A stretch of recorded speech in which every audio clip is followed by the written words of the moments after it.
ನಮಸ್ಕಾರ, ಏನ್ ಸಮಾಚಾರಕ್ಕೆ ಸ್ವಾಗತ. ನಾನು ಅರ್ಪಿತಾ. ಪ್ರಮುಖ ಸುದ್ದಿಗಳನ್ನು ನೋಡೋಣ. ಅದಕ್ಕೂ ಮುನ್ನ ಈ ಕ್ಷಣದ ಹೆಡ್ಲೈನ್ಸ್. ಬಜೆಟ್ ಮೇಲೆ ಸದನದಲ್ಲಿ ಇಂದು ಸಿಎಂ ಸಿದ್ದರಾಮಯ್ಯ ಉತ್ತರ. ಅಧಿವೇಶನದಲ್ಲಿ ಸರ್ಕಾರವನ್ನ ಇಕ್ಕಟ್ಟಿಗೆ ಸಿಲುಕಿಸಲು ಬಿಜೆಪಿ ಪ್ಲಾನ್. ಕಾಲ್ನಡಿಗೆಯಲ್ಲಿ ರಾಜಭವನಕ್ಕೆ ತೆರಳಿ ರಾಜ್ಯಪಾಲರಿಗೆ ದೂರು ನೀಡಲು ಸಜ್ಜು.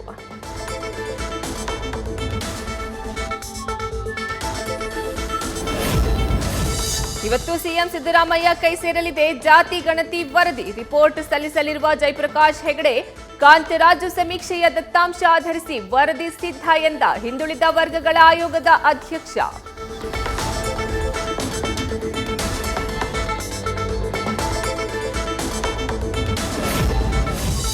ಇವತ್ತು ಬಿಜೆಪಿ ಕೇಂದ್ರ ಚುನಾವಣಾ ಸಮಿತಿ ಮೊದಲ ಸಭೆ. ಸಂಜೆ 6 ಗಂಟೆಗೆ ನಡೆಯಲಿರುವ ಕೇಸರಿ ಪಡೆಯ ಮೀಟಿಂಗ್. ಸಭೆ ಬಳಿಕ 150ಕ್ಕೂ ಹೆಚ್ಚು ಅಭ್ಯರ್ಥಿಗಳ ಲಿಸ್ಟ್ ಘೋಷಣೆ.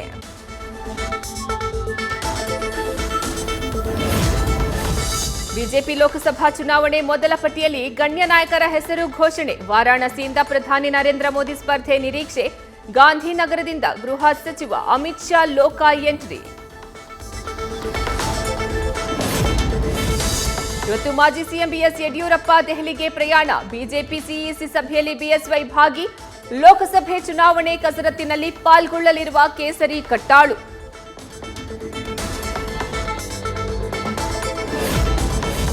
ವಿಧಾನಸೌಧದಲ್ಲಿ ಪಾಕಿಸ್ತಾನ ಪರ ಘೋಷಣೆ ಆರೋಪ. ಸರ್ಕಾರದ ವಿರುದ್ಧ ವಿಡಿಯೋ ಬಿಡುಗಡೆಗೊಳಿಸಿ ಬಿಜೆಪಿ ಆಕ್ರೋಶ. ದೇಶ ವಿರೋಧಿ ಚಟುವಟಿಕೆಗಳನ್ನು ನಡೆಸುವ ಕೈಗಳಿಗೆ ಸಹಾಯ ಹಸ್ತ ಎಂದು ಆರೋಪ.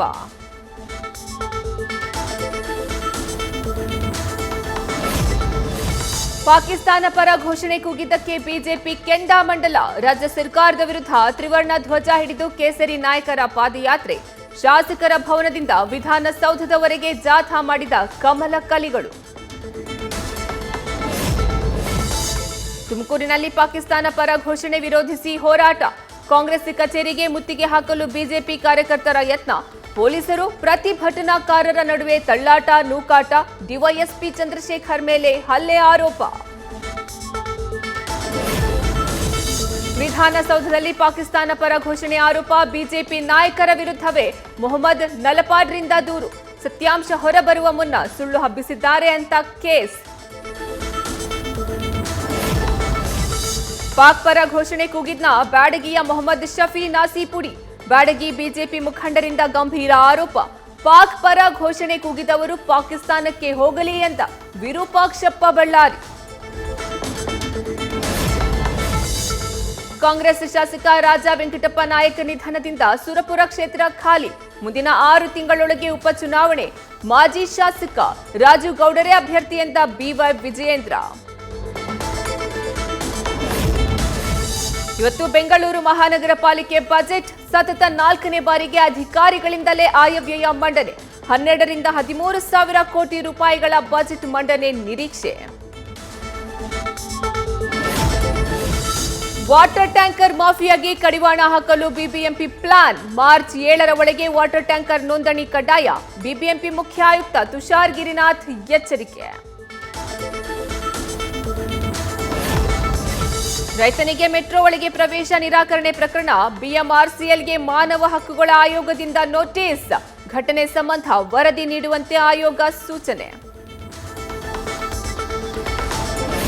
ಇವತ್ತು 2ನೇ ದಿನದ news first cyber crime conclave. ಕರ್ನಾಟಕದ ಸೈಬರ್ ಕ್ರೈಮ್ ಸವಾಲುಗಳ ಬಗ್ಗೆ ಚರ್ಚೆ. ಡಾರ್ಕ್ ವೆಬ್ ಕ್ರೈಮ್ನ ರಹಸ್ಯಗಳ ಬಗ್ಗೆ ನಡೆಯಲಿದೆ ಸಮಾಲೋಚನೆ. ಅಲ್ಜೀರಿಯಾದಲ್ಲಿ ಮಳೆರಾಯನ ಆಟಾಟೋಪ. ಕಾಲಿಕ ಮಳೆಯಿಂದ ತತ್ತರಿಸಿ ಹೋದ ಬೇಜಾಯಾದ ಜನ. ರಸ್ತೆಗಳೆಲ್ಲ ಜಲಾವೃತ, ಮುಳುಗಿದ ಮನೆಗಳು.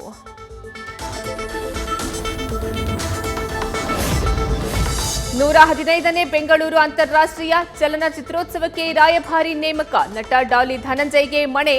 ಫಿಲ್ಮ್ ಫೆಸ್ಟಿವಲ್ ಅಂಬಾಸಿಡರ್ ಆಗಿ ನಟ ರಾಕ್ಷಸನ ನೇಮಿಸಿದ ರಾಜ್ಯ ಸರ್ಕಾರ. ಬಿಗ್ ಬಾಸ್ 10ರ ಸ್ಪರ್ಧಿಗಳ ಮದುವೆ ಆಗಿದ್ದಾರೆ ಎಂಬ ವದಂತಿ. ಕಾರ್ತಿಕ್ ಮಹೇಶ್ ನಮ್ರತಾ ಗೌಡ ಮದುವೆ ಲುಕ್ನ ವಿಡಿಯೋ ಹಲ್ಚಲ್. ಇದು ರಿಯಲ್ ಮದುವೆ ಅಲ್ಲ, ಆಡ್ ಶೂಟ್ ಅನ್ನೋದು ಕನ್ಫರ್ಮ್. ವುಮೆನ್ಸ್ ಪ್ರೀಮಿಯರ್ ಲೀಗ್ನಲ್ಲಿ ಇವತ್ತು ಆರ್ಸಿಬಿ ಡೆಲ್ಲಿ ಮುಖಾಮುಖಿ. ಸತತ 3ನೇ ಗೆಲುವು ದಾಖಲಿಸಲು ಸ್ಮೃತಿ ಮಂದಾನ ಪಡೆ ಸಜ್ಜು. 2ನೇ ಜಯದ ನಿರೀಕ್ಷೆಯಲ್ಲಿ ಡೆಲ್ಲಿ ಕ್ಯಾಪಿಟಲ್ಸ್. ನ್ಯೂಸ್ ಫಸ್ಟ್ ನಿರ್ಭೀತಿಯಿಂದ ನಿಮ್ಮ ಪರವಾಗಿ.